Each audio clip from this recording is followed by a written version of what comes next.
Hello guys! Welcome back to my channel! Ay nako, napakasarap ng panahon and syempre let's drink some coffee latte and syempre black coffee naman para kay Koba. And today's vlog is pupunta tayo sa isang fish restaurant dito sa Japan para kumain ng sikat na fish na pangalan ay Ayo Fish. Sabi nila, special daw to. So syempre bilang mukhang gutom lagi, tara kain tayo. And the weather ngayon ay sobrang ganda, clear yung sky, hindi mainit, medyo mahangin lang, kaya feeling main character tayo habang nag-drive dito sa car. Okay, perfect ang panahon, so perfect din mag-food trip at parang kunwari authentic pero totoong gutom lang talaga ang vibes ko. So samahan niyo ako guys habang nag-e-explore tayo ng place, kakain ng masarap na Japanese fish at magre-relax sa peaceful vibes dito sa Japan. At syempre titignan natin kung masarap ba talaga yung Ayo Fish o baka ma-fish tayo sa expectation natin, okay?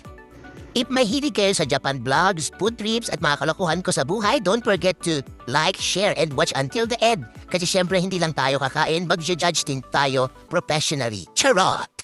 So ayun guys, nagpunta kami dito sa Funabate. Funabate ang pangalan ng restaurant na ito, isang very relaxing and super traditional Japanese restaurant na sikat sa kanilang fresh Ayo Fish. Pagdating pa lang namin dito, parang automatic bumagal ang buhay ko. Kasi sobrang peaceful ng paligid. Nature vibes talaga siya guys. May ilog, maraming puno, fresh air at yung feeling na parang nasa Japanese movie ka na biglang magkakaroon ng life realization habang gutom. And honestly guys, ibang-iba yung atmosphere dito compare sa mga normal na restaurant. Hindi siya yung maingay na kakain ka then aalis agad. Dito parang gusto mong tumumanga muna, huminga ng malalim at magpanggap na emotionally healed ka na. Yung restaurant mismo sobrang traditional Japanese style. Very simple pero ang cozy tingnan. Parang yung tipo ng place na dadalhin ka na ng Japanese drama lead para umamin ng mga feelings. Pero sa case ko, umamin lang ako na gutom na ako. At syempre guys, ang pinaka-famous dito ay yung Ayo Fish nila. Fresh na fresh talaga kasi kilala yung Ayo Fish bilang sweet fish dito sa Japan. Usually, iniihaw siya slowly kaya sobrang bango. Yung naamoy mo pa lang, parang gusto mo nang umorder ng 5 kahit isang wallet lang meron ka.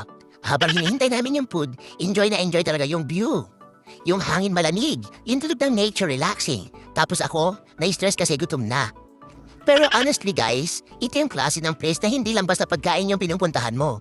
It's more on experience talaga. Good food, peaceful surrounding at yung simpleng happiness na minsan nakakalimutan natin dahil busy tayo sa kakatrabaho at kakabayad ng mga bills. Kaya ipapapadpad kayo dito sa Japan and gusto ninyo ng relaxing food trip with authentic Japanese vibes, sobrang worth it talagang puntahan ito.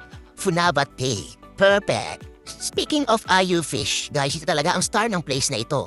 Ang Ayo Fish ay kilala dito sa Japan as sweet fish kasi may natural sweet aroma daw ang laman niya. At alam niyo ba guys, sobrang special nito sa Japanese culture, especially during warmer season. Parang summer traditional talaga siya dito. Usually, iniihaw ang Ayo Fish slowly over charcoal kaya habang niluluto, grabe ang yung amoy. Yung tipong kahit busog ka, pakain ka ulit. At guys, hindi lang basta simple isda ang Ayo Fish ha. Buong presentation niya parang may sariling main character moment.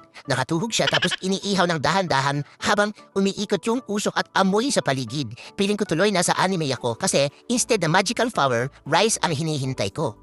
Pagkagat ko talaga guys, sobrang soft ng fish at very fresh yung lasa. Hindi siya yung malansang fish taste na minsan nakakatakot kainin. Very light, flavorful at para matitikman mo talaga yung freshness ng river fish. At syempre dito sa Japan guys, hindi sila nagsasayang ng food. Minsan, kinakain nila pati ulat buto ng Ayo Fish kasi nga crispy daw kapag grilled properly. Ako naman, nag-iisip muna ako ng 3 business days bago ko subukan. Pero honestly guys, sobrang sarap talaga niya lalo na kapag mainit-init pa habang may kasamang Japanese scenery at malamig na hangin. Yung simpleng pagkain biglang magiging healing experience mo na. Habang kumakain kami dito, sobrang peaceful lang ng paligid. Walang busina, walang ingay, walang chismis na narinig sa kapitbahay. Nature sounds lang talaga. At doon mo lang talaga marirealize guys na minsan hindi mo na kailangan ng super expensive na bagay para sumaya. Minsan, good food, magandang paligid at tahimik na moment lang sapat na. Pero syempre, mas masaya kung libre yung pagkain. Charot! Honestly guys, isa ito sa mga experience ko dito sa Japan na talagang maaalala ko. Kasi hindi lang kami kumain, na-experience talaga namin yung traditional Japanese culture, nature at simple, peaceful lifestyle nila. So if mahilig kayo sa Japanese food adventures, relaxing places at mga hidden caves dito sa Japan, sobrang recommended ko talaga itong lugar na ito, na ang famous ay Ayo Fish. Kaya ayun guys, sana nag-enjoy kayo sa simple but relaxing food trip natin for today. If nagutom ko kayo habang pinanonood nyo ito, sorry na agad. Don't forget to like, subscribe, and hit the notification bell for updated kayo sa mga next Japan adventures natin.